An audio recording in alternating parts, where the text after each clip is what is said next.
seja muito bem-vindo. Você está no Estudo Central. É um prazer ter você aqui conosco, acompanhando a cada semana a lição da Escola Sabatina. Nosso guia de estudo desse trimestre, estamos falando sobre o grande conflito e já estamos na lição 3.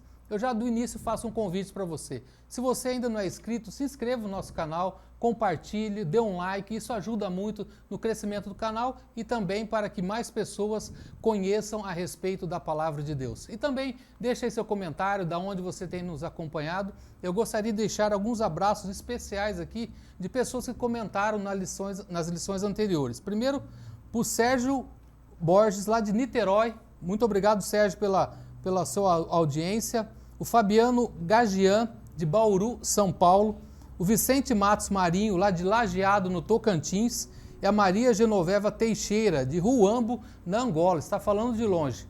Muito obrigado por vocês terem nos acompanhado durante todos esses dias. Muito obrigado mesmo. Agora, eu não estou sozinho. Como você sabe, eu tenho dois convidados muito especiais.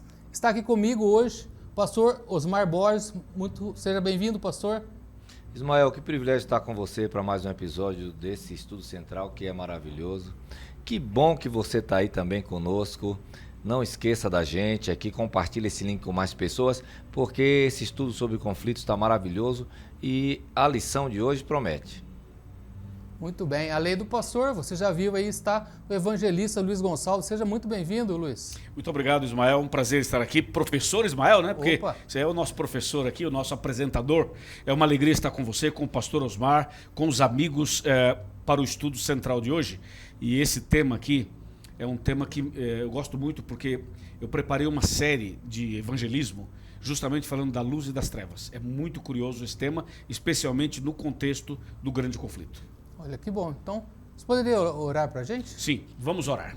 Senhor, nosso Deus e nosso Pai, obrigado por estarmos aqui para esse momento de recapitulação, de estudo, de aprendizado, de crescimento na Tua Palavra. Que o Espírito Santo nos ilumine, a nós e as pessoas que estão conectadas aqui. Em nome de Jesus, pedimos e agradecemos. Amém. Amém. Como eu disse, nós estamos na lição de número 3. A luz brilha na escuridão.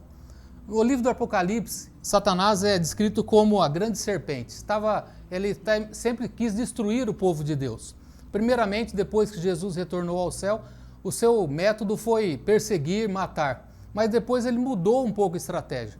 Que mudança foi essa? Pastor Osmar, que mudança de estratégia que Satanás fez depois da perseguição? Primeiro a gente precisa entender a mitologia do dragão, ou seja, o simbolismo do dragão. O dragão era uma mitologia acerca de uma serpente que cuspia fogo.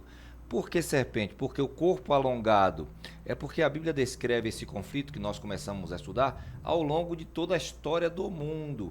Então nós vemos o dragão se manifestando, o corpo do dragão em Gênesis até Apocalipse. E durante todo o período da história do povo de Deus nesse mundo, nós vamos ver fragmentos dele numa perseguição ao povo de Deus, num rei terrível. Então a Bíblia vai narrar isso aqui. E há também a mudança de estratégia, porque no meio do conflito, a batalha está, quando Satanás percebe que ele não está vencendo, ele muda de estratégia. Ele veio com agressão, com violência, para tentar inibir a pregação do evangelho, mas não adiantou nada. O sangue dos crentes era como semente. E aí ele vai mudar de estratégia, que é o tema dessa semana. Ele vai trazer a escuridão sobre esse mundo para que eles não possam ter acesso às verdades bíblicas. E tem um detalhe aqui, Ismael e pastor Osmar, seguindo o raciocínio do pastor que está na lição, né? É o seguinte, você viu que aqui é usado o seguinte termo, dragão e serpente. Por que a lição destaca esses dois termos para se referir a Satanás? O pastor tocou um pouco nesse assunto, eu quero ampliar o raciocínio dele. Como o dragão, que é aquela figura assustadora, ele perseguiu, matou, queimou, destruiu os servos de Deus. Isso é a figura do dragão, sabe assim? Para devorar, para destruir. Mas aí vem a mudança da estratégia, aí vem a serpente. A serpente é sutil. A serpente, ela pode estar ali atrás e você não percebe. O dragão chegou aqui, tu já sabe que o bicho chegou. É o dragão, cuspindo fogo e pá. É essa figura de linguagem. A serpente, ela está atrás de você, você não está percebendo. Aí vem a mudança de estratégia. Quando Satanás, ele faz o quê? Ele pega e coloca pessoas não convertidas dentro do cristianismo. Ele põe, pastor Osmar, é aí que vem a mistura da luz com as trevas. Então é a figura da serpente sutil. Rapaz, isso é um negócio. Ô Ismael, é brincadeira terrível, esse negócio, né? hein, meu amigo? Então começou a fazer concessões, né? Sim, Ali sim. com a verdade que era pura, a verdade plena que Jesus havia deixado, começou agora a sofrer alterações. E que alterações foram essas? É porque, veja, a igreja vitoriosa de Cristo é plantada pelo próprio Cristo. E aí, agora você já tem os apóstolos, e depois esses apóstolos morrem, o último a morrer é João. Agora, quem são os oráculos da fé? Quem defende uma palavra que ainda não estava escrita? As coisas eram transmitidas de forma oral. Daí em diante, muitas pessoas se convertem, aí a lição vai trabalhar o século IV, o século V. Então, as pessoas se convertiam e não eram bem doutrinadas, bem evangelizadas. E essas pessoas, mantendo suas rituais pagãs, iam introduzindo na igreja. E isso foi enfraquecendo a igreja, porque a estratégia de Satanás, ele sabe que está derrotado, não pode vencer o povo de Deus. É muito parecida com a de Balaque proposta para Balaão. Ele precisa separar o povo de Deus. Então, pela força não conseguiu, então vamos misturar a verdade para que eles estejam pensando que estão obedecendo a Deus, mas estão fazendo a vontade de Satanás. Essa basicamente é a estratégia que nós vamos discorrer nessa lição. E seguindo o raciocínio das concessões, eu queria falar das concessões de duas formas. A primeira, quando surge o cristianismo no ano 31, a igreja é pura. Do ano 31 até o ano 100, a igreja mantém a pureza doutrinária, certo? Aí o diabo não consegue contaminar. Mas no segundo período, que vai ali do ano 100 ao ano 313, mais ou menos, o diabo pressiona o povo de Deus para tentar contaminar a pureza. Não consegue, mas no terceiro período, ele consegue fazer as concessões políticas. Então mistura política com religião. No período de Pérgamo, no terceiro período das 7 fases do cristianismo, Apocalipse capítulo 2. Então ele consegue misturar, aí entra Constantino. Constantino era um líder político, mas também se tornou uma figura religiosa sem nunca ter se convertido de verdade. Então Constantino é essa figura que mistura política com religião, entendeu? E aí esse é um tipo de concessão, porque ele acaba com a guerra aos cristãos, e quando ele acaba com a guerra aos cristãos, ele conquista os cristãos, porque ele fez um benefício. E agora os cristãos estão nas mãos dele.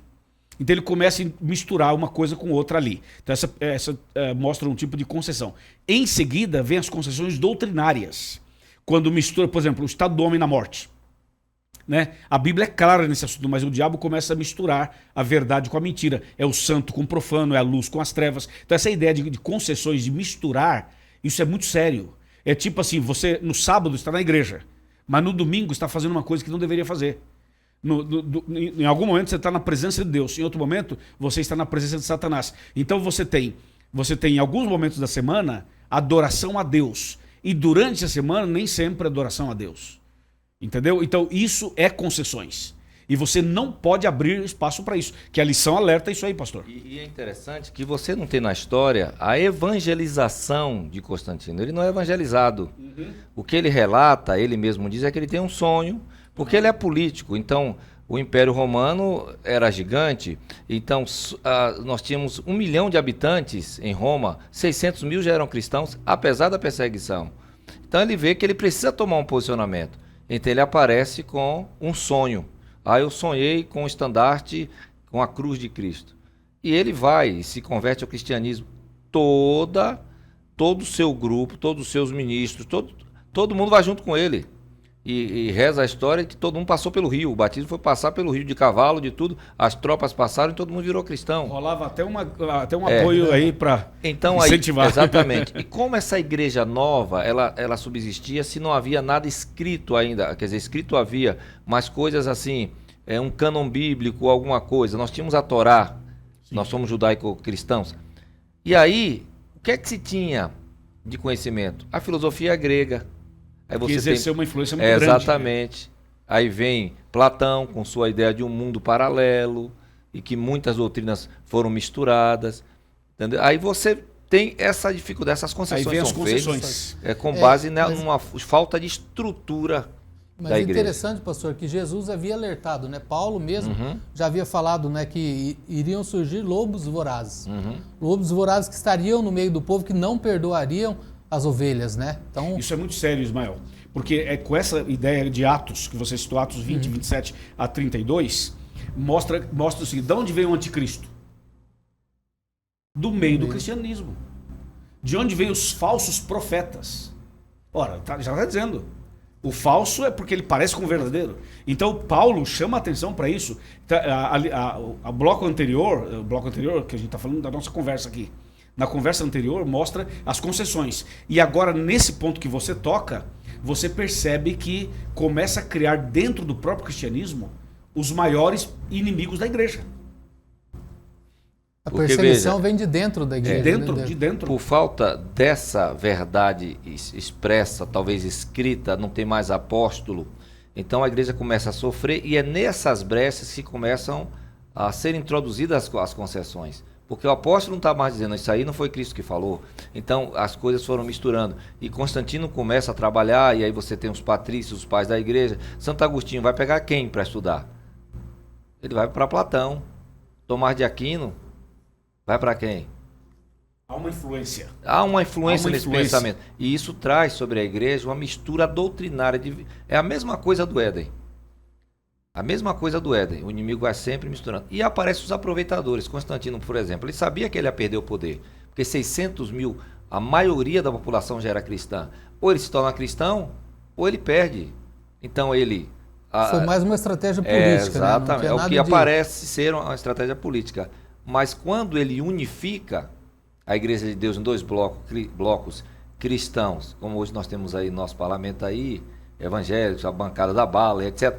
Quando essas bancadas se unem e o administrador, o presidente, precisa organizá-la, ele tem que fazer concessões, senão ele não governa. Aí ele faz as concessões. Só que como ele está à mercê porque ele não foi evangelizado, aí começam a surgir os lobos que vão se aproveitando, e o próprio Pedro vai dizer, eles farão comércio de vós. Não é muito diferente de nossos dias atuais. As pessoas não estudam a palavra, naquele tempo eles não tinham, hoje nós temos, as pessoas não estudam a palavra e ficam à mercê de líderes religiosos que vão dizendo, é assim, eu sonhei, eu vi, Deus me disse, e etc. Isso passou, isso não passou.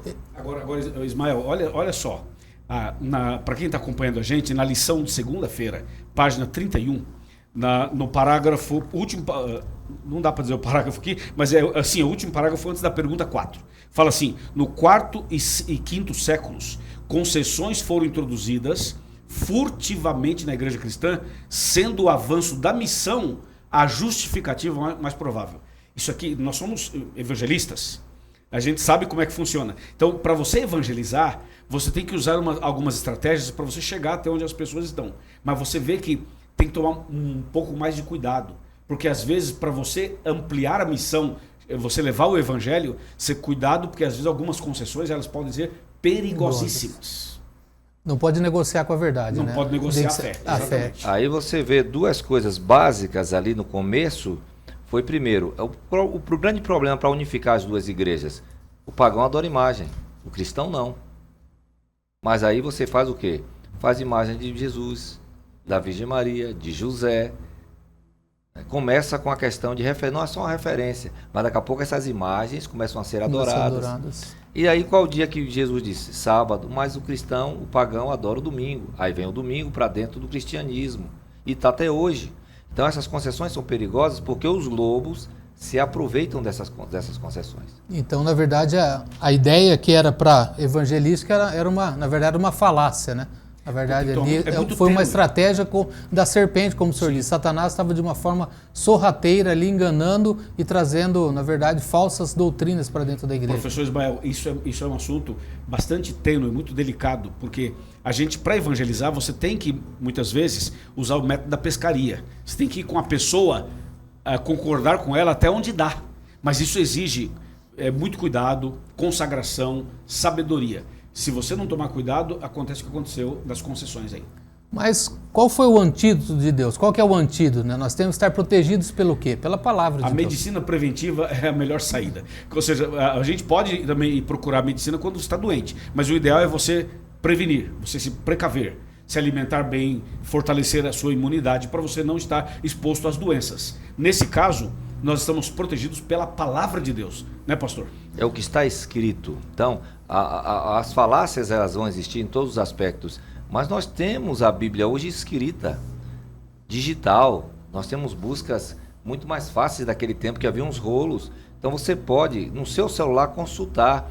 A pessoa está falando, onde é que está escrito isso aí?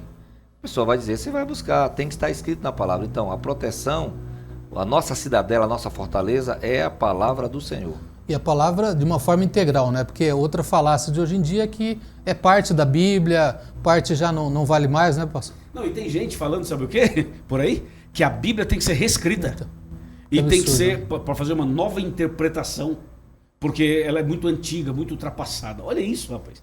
Uma vez chegaram para um pastor, pregador famoso, e falaram assim, os seus sermões são muito antigos. Tem mais de 80 anos os seus sermões. Sabe o que ele falou? Não, tem 2000 anos.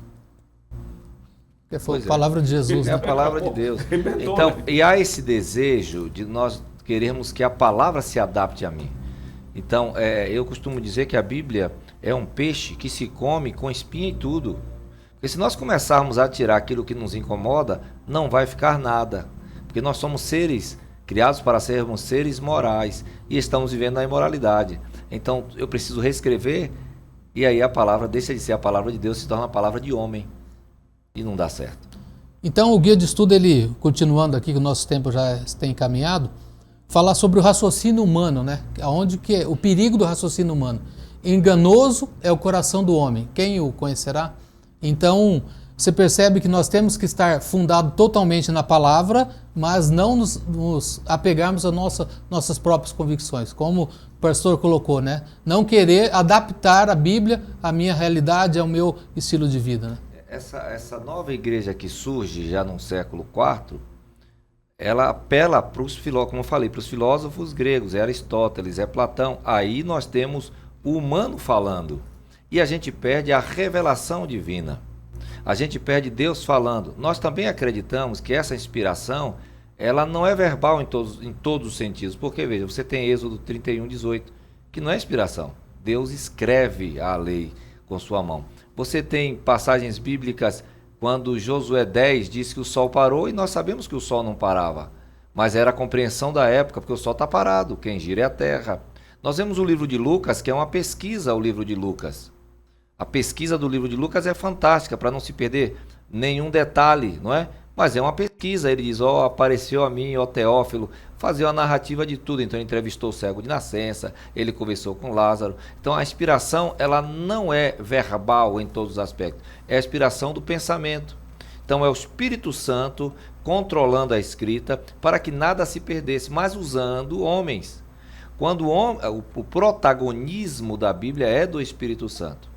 Você tem um autor só, 40 homens em 1600 anos escreveram, usados pelo Espírito Santo, que coordenou para que nós pudéssemos ter. Se eu saio dessa confiança, dessa convicção, aí a Bíblia se torna um livro histórico, o seu conteúdo não tem poder transformador, e se eu vou tirando os aspectos revelados por Deus para a minha felicidade, eu não vou viver mais como Deus quer, eu vou viver como eu quero viver. Isso é muito delicado esse assunto que o pastor Osmar está colocando, porque um dos maiores enganos de Satanás é levar o ser humano a crer que o raciocínio humano, que a visão humana, sem a ajuda do Espírito Santo, seria superior. É muito comum você ver pessoas pegarem a Bíblia, lerem uma história, pegar um episódio bíblico, e a pessoa então criar uma série de críticas em cima do texto, porque é uma leitura humana, é uma leitura e um raciocínio horizontal, totalmente humano. A Bíblia não se entende humanamente, não se entende pelo raciocínio humano. Quantas vezes temos que dizer isso? E tem muita gente, você vai no TikTok, você vai no Instagram, você vai em outras redes sociais com aqueles videozinhos, e tem um monte de gente falando coisas totalmente fora do contexto, porque a Bíblia se estuda e se entende espiritualmente, com o joelho no chão, com a sabedoria de Deus. O Espírito Santo que inspirou os profetas e os apóstolos nos ilumina para entender a Bíblia. Então, tem muita gente que fala assim, não, mas esse texto aqui está falando de Ciro.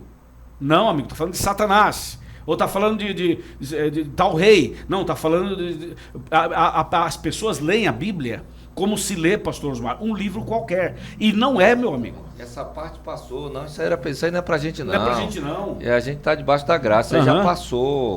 Não. E não dá porque o raciocínio humano ele é impossível de compreender a Deus, né? Por isso que a gente tem que usar a base da Bíblia. A Bíblia não se entende, porque o ser humano é pecador. O ser humano é pecador, não tem jeito. Por exemplo, vou dar um exemplo para você rapidinho, porque o nosso tempo aqui vale ouro. Quer ver? Jesus era o Messias? Era. Mas olha a situação. Jesus, quando curava, era o Messias. Quando andava sobre as águas, uau, esse é o Messias. Quando ele acalmava a tempestade, é o Messias. Ressuscitou Lázaro, é o Messias. Tremendo, esse é o Messias. Agora ele é preso e não faz nada. Batem nele, não fala nada. Cospem nele, não fala nada. É o Messias? Percebe? Aos olhos humanos é uma incoerência. Percebe que humanamente não faz sentido? Mas aí você tem que ter um entendimento do que é espiritual. Por que em algum momento ele fez, em outro momento ele se calou. Então, as pessoas que estudam a Bíblia precisam orar, botar o joelho no chão e pedir sabedoria de Deus. Exatamente. Aí, para a parte final aqui, o último tema que nós temos que debater é a batalha pela mente, né? Satanás, como aquela serpente, como o Luiz colocou aqui, ele tenta agora atingir a mente do ser humano. Isso foi lá ali na Idade Média, na época escuridão, a luz que brilhou ali, e também hoje. Qual que é essa batalha hoje? Como é que Satanás tem atingido as pessoas, tentando atingir a mente delas? Ele precisa separar o povo de Deus do seu alicerce, que é o próprio Deus. Fazer com que o povo de Deus incorra no mesmo erro dele, a desconfiança, a desobediência, a blasfêmia. Então ele precisa, como Deus é luz, ele precisa montar uma artimanha para que segue as pessoas para com a luz verdadeira. Então o que ele faz? A luz, ela vence as trevas. Então ele coloca uma luz parecida. Ele permite que você tenha acesso à luz, mas uma luz pálida, não plena. E tem muitos que vivem assim a vida toda. Eles pensam, eu estou aqui adorando a Deus, mas você está fazendo a vontade de Deus? Então a lição vai trazer que o inimigo tem cegado o entendimento da nação, do mundo. E o povo vê uma luz, e a Bíblia diz que ele também vai se transformar em anjo de luz, mas não é uma luz verdadeira. Aí entra o Evangelho, que Romanos 1,16 vai dizer que é o poder de Deus para a salvação de todo aquele que crê. É a palavra. Qual é a salvação? É manter o povo firme em Deus. Então nós precisamos estar alicerçados na palavra. Enquanto Satanás está cegando, Jesus disse, curando o cego de nascença, eu sou a luz do mundo. Eu vim para tirar as escamas dos olhos de vocês. E em João 5,39 ele vai dizer aos fariseus, vocês examinam as escrituras, elas falam de mim, e eu estou aqui e vocês continuam cegos? Vocês não estão percebendo que não é normal as coisas que estão acontecendo?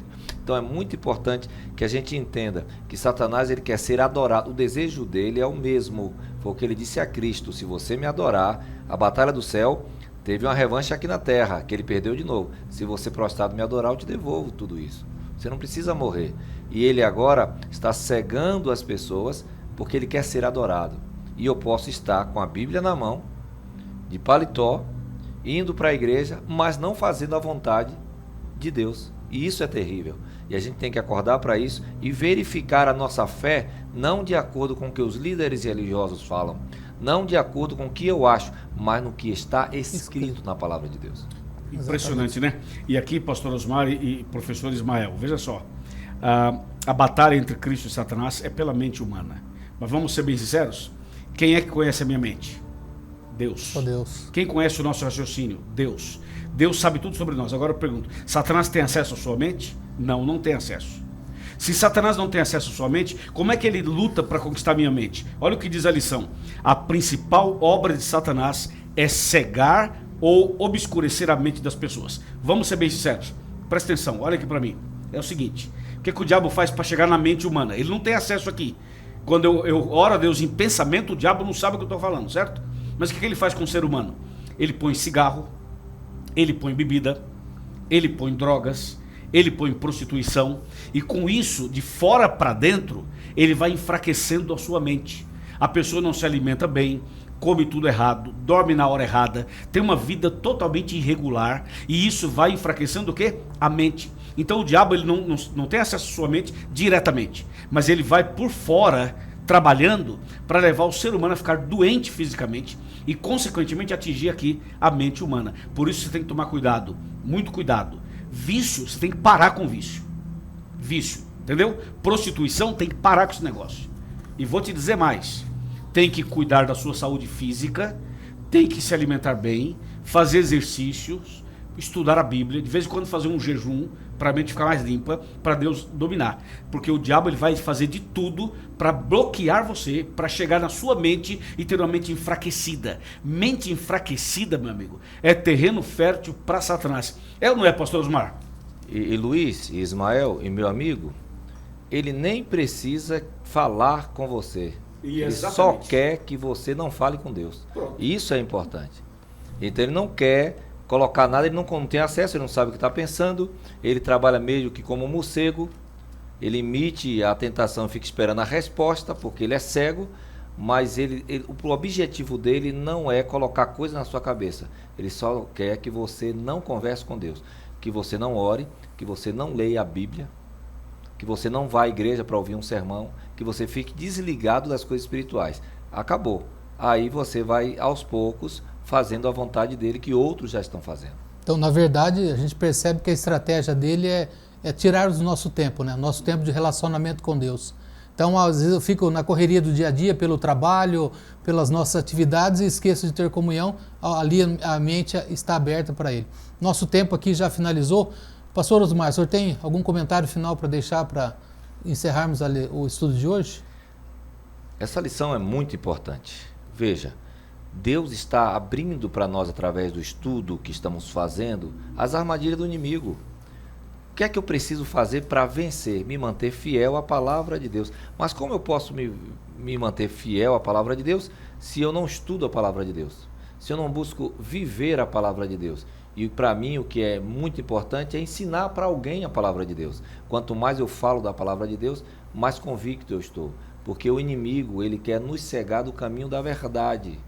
Ele quer nos afastar da palavra, porque a única forma que ele tem de nos vencer é quando nós nos desligamos de Deus. Então vamos nos firmar. Faça hoje um pacto de ler a Bíblia todos os dias, de procurar botar em prática o que a Bíblia diz, e escutar a voz de Deus e ensinar para outra pessoa.